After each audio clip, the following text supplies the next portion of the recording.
I would fundamentally disagree with you on saying that it's harder for some than others, because soft skills are available to everybody. If you choose to open your mind and open your attitude to learning, we're so into that generation and era of instant gratification. People just go, this is my problem, tell me the solution. Well, it's not that simple. What is simple though is like little actions that you can take.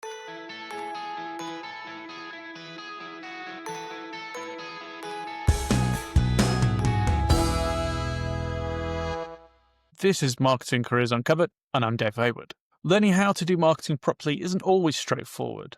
There's theory everywhere, but when you actually want to get really good at something, getting a sense of the practicalities you need to master can feel a little bit harder than perhaps it should. Today's guest, Charley Brennand, knows that all too well. She started off outside the industry, ran into, safe to say, a fair bit of gatekeeping along the way, and ended up building something of her own in response to help others learn the less hard way.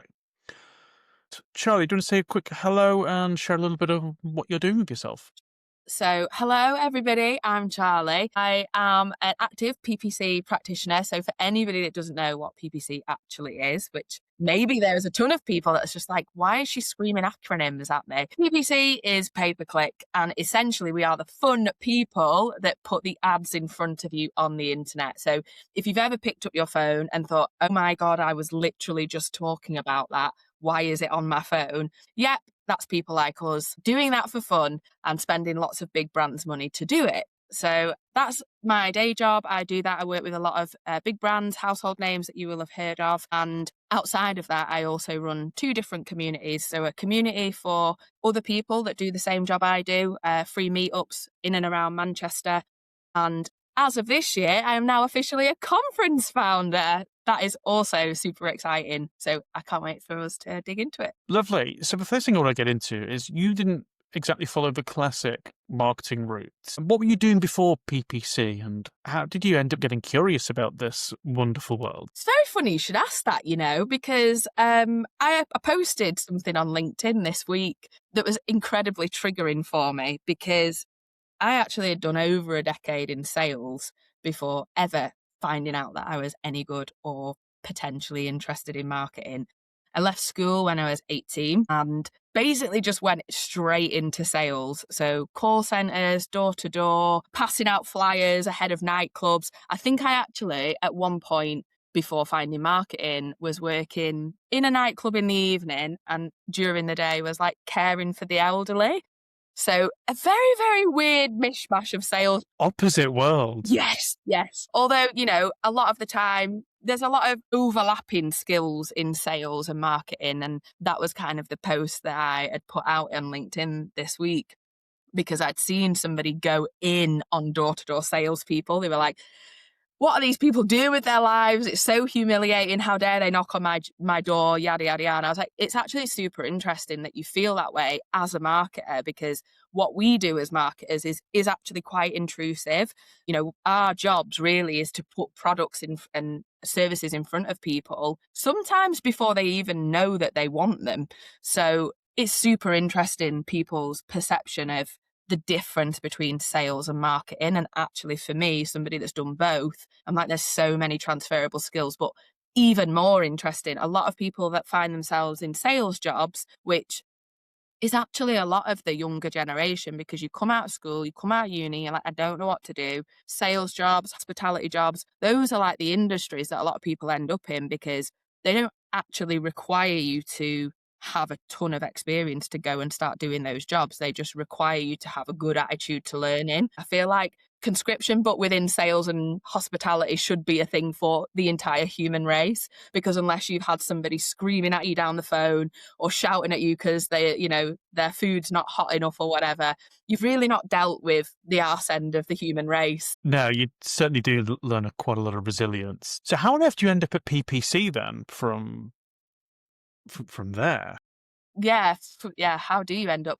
So doing lots of different sales jobs. And I remember I was working for a telecoms company, and I was Googling, if I have this skill and that skill, what jobs can I do? Which literally, I don't think it gets more basic than that, because when you're somebody in sales, you also don't think you don't think you've got any skills because you've not got a degree in, a doctorate, you've not done an engineering degree, you've not done a teaching degree. So it feels like you don't have any skills. So I was Googling, like, I'm good with people, I'm kind of good at organizing events, and I'm fun and I'm quite outgoing. Like, what can I do?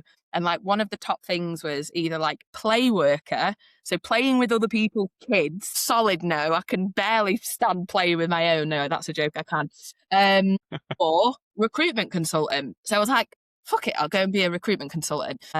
Found a job in recruitment in Manchester. I was living in Lancaster at the time, where I'm from. I am not, a stranger to moving away for things just on a whim. So I was like, fuck it, I'll go move to Manchester and be a recruiter. How hard can it be? I've done every sales job possible, so this can't really be any different.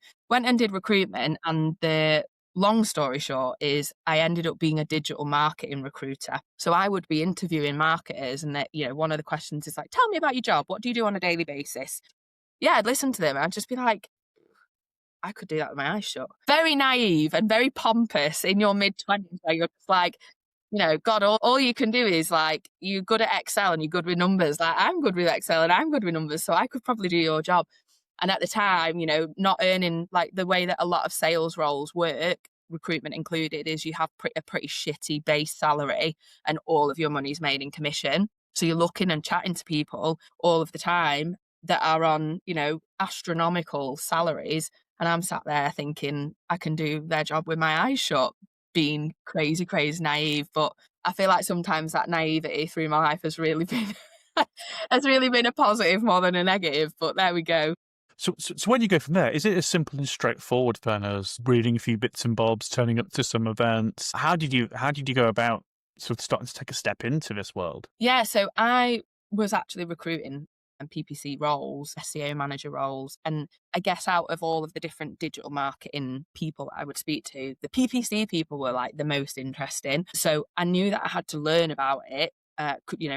So I actually started this interview series on LinkedIn where I'd go and interview like senior candidates. And obviously then they're like, woo, egos going. They're like, I want to be interviewed because Charley thinks I'm amazing. And all the while, I'm literally like poking and prodding and pulling information out about how do I get into this industry. So just being quite clever in how you're extracting that information, because obviously I've still got bills to pay, so no one wants to get sacked. And I realised very quickly, sales will do this to you, is network is so valuable. Eventually went and just networked and went to these events where people were, some with more success than others. And I wanted people to recognise that I'm there, I'm interested in the industry.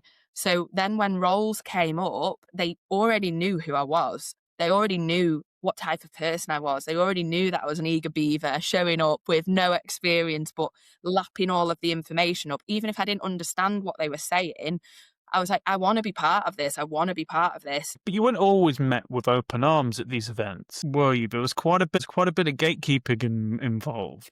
That's one thing when we first met, we talked quite a bit about that. Can you share a little bit of your experiences there with some of the slightly colder shoulders that you might have got?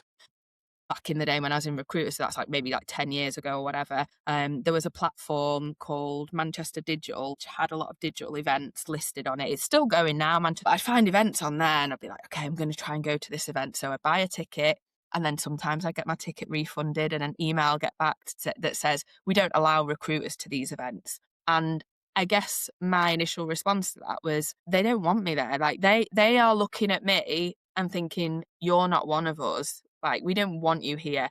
And the general feedback was like, oh, well, recruiters will come and they'll sell to people and they'll make people feel uncomfortable, which is wild because I have actually never had that happen to me. I've never seen that happen. So where has that even come from? But okay. So I had tickets refunded, emails back saying like, we just simply don't allow people to attend that don't have the job title. Sometimes I'd turn up and they'd be like, what agency do you work for? I'd be like, I don't work for an agency, I work for... So they were like, oh, is that a digital marketing agency? And I'll be like, no. Like, oh, what is it that you do? And I'm like, oh, I'm a digital marketing recruiter. And they're like, yeah, no, this isn't... Like, I'd literally be turned away at the door. Wow. Which is crazy, because you're just like, what do you think I'm going to do? Like, what do you actually think I'm going to do? So yeah, it wasn't met with open arms by any stretch of the imagination. And I think the only ones that I managed to get into were like kind of conferencey type events where they're organized by events companies. So I think one that I went to was like I can't even remember the name of it because it doesn't exist anymore, but it was like a mini event series run by, I think, the same company that does SMX, which is like a huge, huge conference that still runs for marketing. Yeah, so it all felt a little bit harder than it really should have for you to be able to really dip yourself in that world and go, look, this is something I really want to do. I want to learn as much as I Well, can about it. you imagine saying to your like your partner, your friend, your mum, you're like, I want to get better at cooking. What would they say to you? Also, get in the kitchen and start trying, or go to a cooking course or Go to a whatever, wouldn't cooking they? course, take a cooking class. Like, take a cooking class, go to a cooking course. Like, maybe don't do it in your own kitchen because you might set everything on fire if you're not that good of a cook. But go and learn, go and be around people that do know how to do it right. So why is it any different in marketing? Like, if you want to learn a skill set and you want to learn a little bit more about an industry and a job, why would it be any different? Like, why would you not want to then go and be around people that do the job, that know how to do the job, to learn from people? So that was where my head was at, like with it all, because I was like, how on earth am I supposed to learn or even know if I want to do this job if they won't even let me through the front door to find out about it? Like, it's crazy. Yeah, and it was that experience of being turned away and rejected ultimately one of the prompts that led you to build the PPC Academy. It was. And do you know what? I think had I not had over 10 years of experience in sales, the sheer soul crushing sadness of having doors slammed in your face or phones slammed down on you or people telling you to F off because no, they don't want a new BT phone line.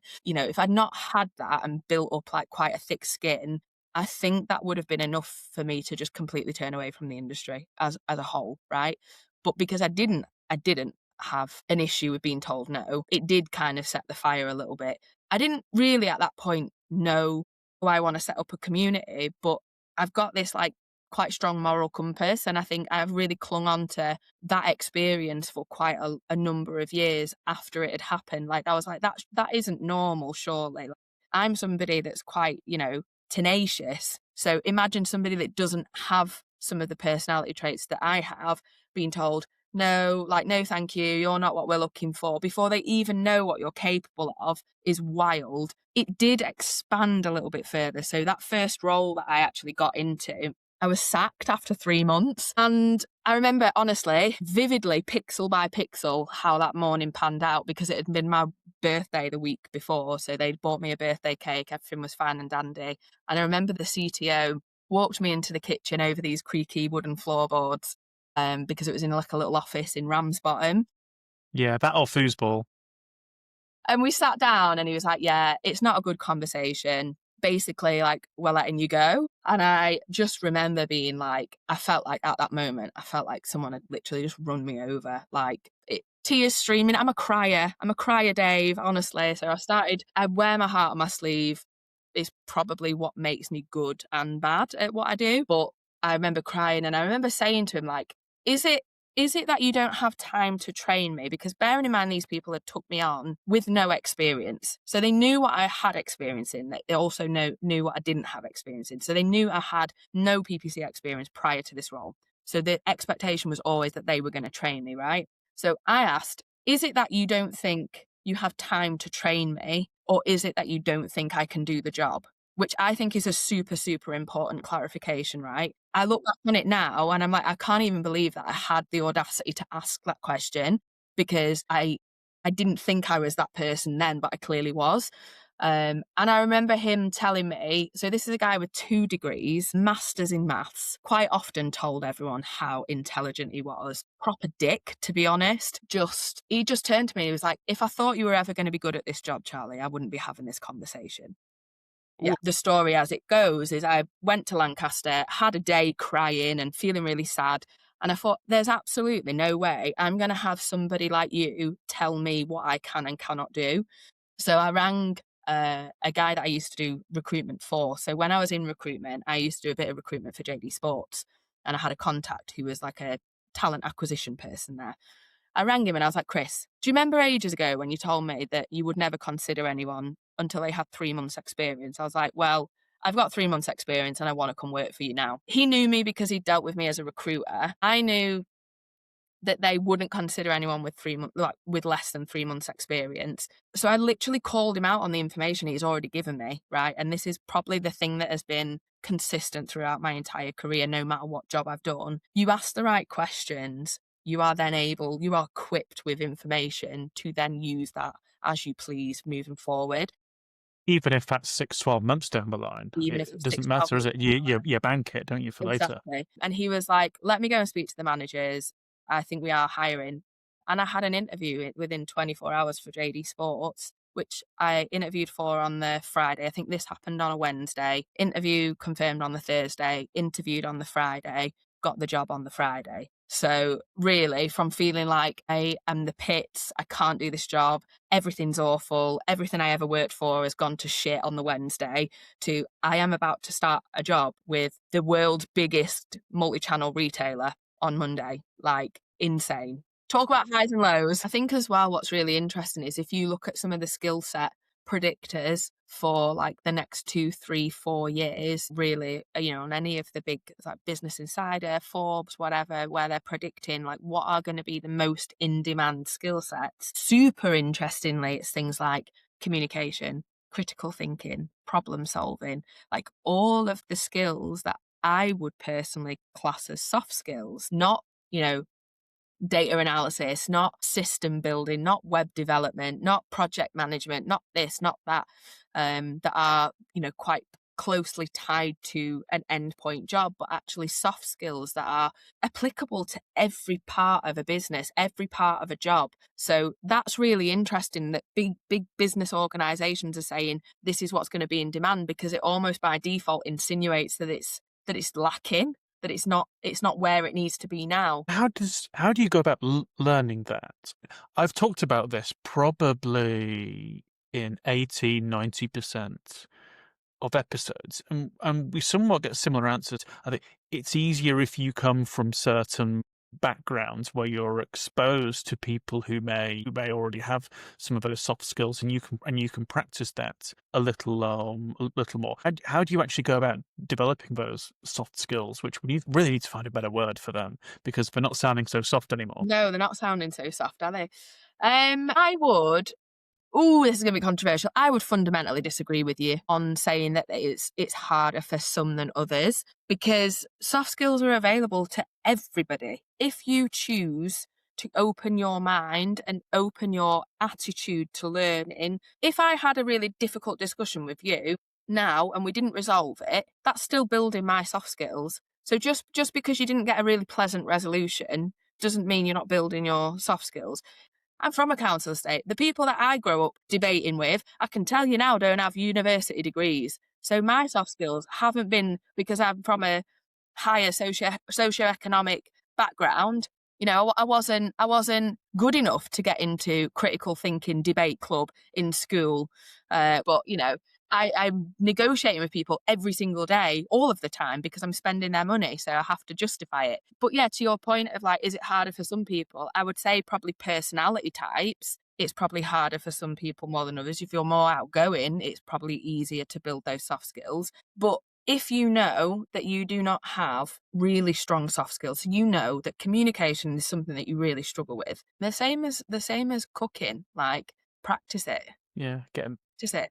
get 'Cause out you there. you can't sit It's there a and it's a mind it's a mindset. It's a it's mindset, is what you're saying, isn't it? Rather than I'm a product of a particular environment, which means I've not been exposed to that in a particular way. Actually, like put that to like one side yeah, and absolutely. So I would kind of challenge anybody that listens to this podcast, if you feel like, you are a little bit weaker on the soft skill side, ask somebody's name in your coffee shop that serves you every week, or speak to somebody, be like, "Oh, do you have a nice weekend?" Or like, and it's terrifying when you don't have those skills. It is terrifying to do that, but you're flexing the muscle. Do you know what happens when you go to the gym day in, day out? You build a muscle. That's all you're doing with the soft skills. You're building the muscle. You don't use the muscle, what happens? Muscle wastage. It goes. So if you're not flexing that communication muscle, if you're not flexing that, soft skills muscle, whatever it might be, problem solving, critical thinking, if you're not putting yourself in positions that allow you to do that, or situations, you can absolutely be sure you'll never get good at it. listening to you today, it's really clear that you do not lack any confidence or your ability to speak up and share your opinion. How have you built that confidence and your ability to call out shit when you see it? Do you know what? I think there's maybe 3 things there, right? Like, I definitely don't believe in fake it till you make it. I definitely don't believe in that Why not? because people can spot fake confidence a mile away, and really what fake confidence is fake confidence is the inability to ask for help. Inability to ask for help. So if you're not confident about something and you're pretending you are, okay, well, why are you not confident? And why do you feel like you need to pretend to be confident about something that you're really not confident about? Because if you're not confident, there's a good chance that maybe you've made a mistake or you don't understand the reason behind something. So surely a better marketer or better person in any job will go, okay, cool. Like, I don't fully understand this. I'm going to own the fact that I don't understand it, and I'm going to try and understand it. I'm going to raise it. I'm going to say, look, I actually don't understand fully yet, but I'm going to look into it. I'm going to delve into it. So I definitely don't believe in fake it till you make it. Believe that a term that has been bandied around by a couple of marketers that I'm connected with is show up until you glow up, right? Show up till you glow up. Why do we always have to rhyme? Why do they have to rhyme? And do you know what I love about that is showing up is fucking hard. It's hard because you show up on your good days, but you show up on your shit days as well. You show up on your worst days, but that's what makes you better. That's what makes you better. Being a marketer on a good day is actually pretty easy, but being a marketer on a shit day is really hard. Really, really hard. So for you to then show up the next day and still do the job with the same level of attention, the same level of tenacity, that says a lot about you. That says a lot about you. Confidence isn't something that comes naturally. Confidence is something that you build after consistently showing yourself that the world doesn't end. The world does not end. Every time you fuck up, the world does not end. So when you've heard the term "feel the fear, do it anyway." It's a book, right? There's a book, I think it's called "Feel the Fear and Do It Anyway." But it's quite a common saying, right? It's you do not get confident from standing still. You get confident from going, okay, I'm going to do this. This is probably going to happen, but I'm going to do it and I'll face the consequences. You do it, realize the consequences are probably not as bad as you have made out them to be anyway. And you go, okay, cool. Oh my God, the whole world didn't end. Okay, maybe next time that situation happens, I can handle it a little bit better. So confidence doesn't come because you either are confident or you're not. Like, obviously people are a little bit more outgoing than others, and that's like a personality trait. But I still have moments where I feel not confident. October didn't feel confident, felt very, very shit. I considered closing down Performance Academy. I didn't really know, if Performance Manchester in 2026 was going to be something that everybody wanted it to be. I didn't even know if I was going to get hired. I was in between contracts. So I'm sat there questioning, can I even do my job anymore? Do people just now think I'm shit? The next day, guess what? Land a contract. And all of a sudden the confidence comes back, and it comes back to that resilience. It comes back to showing up even on the hard days and understanding that most of the things that you're doing, especially if we're talking about marketing careers here, almost everything that you experience in your working world will contribute to character building, good and bad. And most of the time, the things that are most influential to you as a marketer is the bad. The times that you showed up when it's been a bit shit and you've done it anyway. So yeah, I don't think confidence is a state. I think confidence is an action. Brilliant. Well, thank you so much. And thanks to you as well for listening. If you enjoyed today's conversation, don't forget to subscribe for future episodes, leave a review, or share with your friends and colleagues. See you next time.